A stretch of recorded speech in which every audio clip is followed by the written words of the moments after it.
നമസ്കാരം, ഞാൻ doctor Karthik C Babu, assistant professor, Amrita institute of medical science, anaesthesia വിഭാഗത്തിൽ.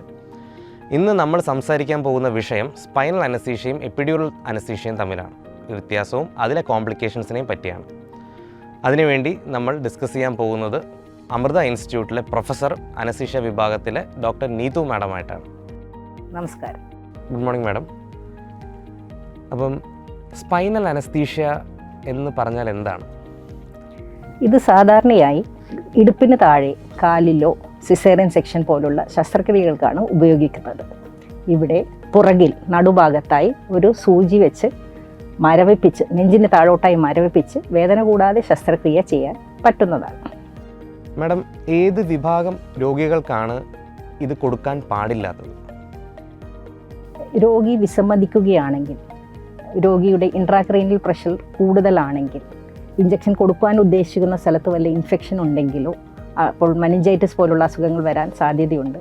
പിന്നെ രക്തം കട്ടപിടിക്കാതിരിക്കുന്ന മരുന്ന് കഴിക്കുന്നുണ്ടെങ്കിലോ അങ്ങനെയുള്ള അസുഖങ്ങളുള്ളവർക്കോ ഇത് സാധാരണയായി കൊടുക്കാറില്ല. മാഡം, ഈ സ്പൈനൽ അനസ്തീഷ്യ കൊടുക്കുമ്പോൾ നമ്മൾ എന്തെല്ലാം മുൻകരുതലുകളാണ് എടുക്കേണ്ടത്? രക്തം കട്ടപിടിക്കാതിരിക്കാനുള്ള മരുന്ന് കഴിക്കുന്നുണ്ടെങ്കിൽ അത് മുമ്പായി നിർത്തിയിരിക്കണം. പിന്നെ 6 മണിക്കൂർ മുമ്പായി കട്ടിയാഹാരവും 2 മണിക്കൂർ മുമ്പായി ജലപാനീയങ്ങളും നിർത്തിയിരിക്കണം. പിന്നെ ദ്രാവകങ്ങളും മരുന്ന് നൽകുവാനായി IV ലൈൻ സ്റ്റാർട്ട് ചെയ്യുന്നു. പിന്നെ പൾസ്, BP, ECG എന്നിവ നമ്മൾ കണ്ടിന്യൂസ് ആയി മോണിറ്റർ ചെയ്യുന്നു. രോഗിയെ ഒരു വശത്തേക്ക് ചെരിച്ച് കിടത്തി സ്പൈനൽ നീഡിൽ ഉപയോഗിച്ച് ചർമ്മം പിന്നെ സബ്അരക്നോയിഡ് സ്പേസ് ക്രോസ് ചെയ്ത് CSF വരുമ്പോൾ അതിൽ മരുന്ന് നിക്ഷേപിക്കുന്നു. അപ്പോൾ പേഷ്യൻറ്റിന് സർജറി നടക്കേണ്ട സ്ഥാനത്ത് തരിച്ചിരിക്കും. ഈ തരിപ്പ് 1 മുതൽ 3 മണിക്കൂർ വരെ നിലനിൽക്കുകയും ചെയ്യും. മാഡം, ഈ സ്പൈനൽ അനസ്തീഷ്യ കൊടുക്കുമ്പോൾ രോഗിയെ നമ്മൾ വളച്ച് കിടത്തും എന്ന് പറയുന്നുണ്ട്. അങ്ങനെ വളച്ച് കിടത്തുമ്പോൾ പേഷ്യൻറ്റിന് ബുദ്ധിമുട്ടുണ്ടാകുമോ? അതോ നമുക്കിത് വളച്ച് കിടത്താതെ നമുക്ക് വേറെ ഏതെങ്കിലും രീതിയിൽ നമുക്ക് സ്പൈനൽ അനസ്തീഷ്യ കൊടുക്കാൻ പറ്റുമോ? സാധാരണ സ്പൈനൽ അനസ്തീഷ്യ ലാറ്ററൽ പൊസിഷനിലാണ് കൊടുക്കാറ്. ഇതിനായി പേഷ്യൻ്റ് ഒരു വശത്ത് ചെരിഞ്ഞ് വളഞ്ഞ് കിടന്ന് നട്ടെല്ല് നന്നായി വിളക്കുമ്പോൾ സ്പൈനൽ അനസ്തീഷ്യ കൊടുക്കാൻ എളുപ്പമാണ്. ഇത് ചിലവർക്ക് ബുദ്ധിമുട്ട് തോന്നുകയാണെങ്കിൽ ഞങ്ങൾ ഇരുത്തി മുന്നോട്ട് ബെൻഡ് ചെയ്തും കൊടുക്കാവുന്നതാണ്. ഇത് സാധാരണ വണ്ണം കൂടിയവർക്കാണ് അങ്ങനെ ചെയ്യാറുള്ളത്. മാഡം, സ്പൈനൽ അനസ്തീഷ്യ കൊണ്ട് രോഗിക്ക് എന്തെങ്കിലും ദോഷമുണ്ടാകുമോ? ജനങ്ങളുടെ ഇടയിലുള്ള ഒരു തെറ്റായ ധാരണയാണ് സ്പൈനൽ അനസ്തീഷ്യ കൊടുത്താൽ നടുവേദന വരുമെന്നത്. എന്നാൽ പഠനങ്ങൾ കാണിക്കുന്നത് ഒരു ദീർഘകാല നടുവേദനയ്ക്കും ഇതിന് സാധ്യതയില്ല എന്നാണ്. ചിലപ്പോൾ സ്പൈനൽ അനസ്തീഷ്യ കൊടുത്ത സ്ഥലത്ത് 1-2 ദിവസം ചെറിയ വേദന കണ്ടെന്നിരിക്കാം, പക്ഷേ അത് തനിയെ മാറിക്കൊള്ളും. മാഡം, എപ്പിഡ്യൂറൽ അനസ്തീഷ്യ എന്നാൽ എന്താണ്?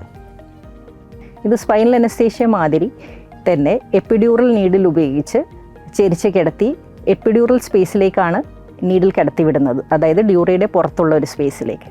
എന്നിട്ട് മരുന്ന് ഇൻഫ്യൂഷനായോ ഒരു നേരിയ ട്യൂബ് പാസ് ചെയ്ത് പമ്പ് വഴിയോ നൽകുന്നു. ഇത് സാധാരണ ദൈർഘ്യം കൂടിയ സർജറികൾക്കോ അതോ ഓപ്പറേഷൻ കഴിഞ്ഞിട്ടുള്ള വേദന സംഹാരി നൽകുവാൻ വേണ്ടിയോ ആണ് ഉപയോഗിക്കുന്നത്.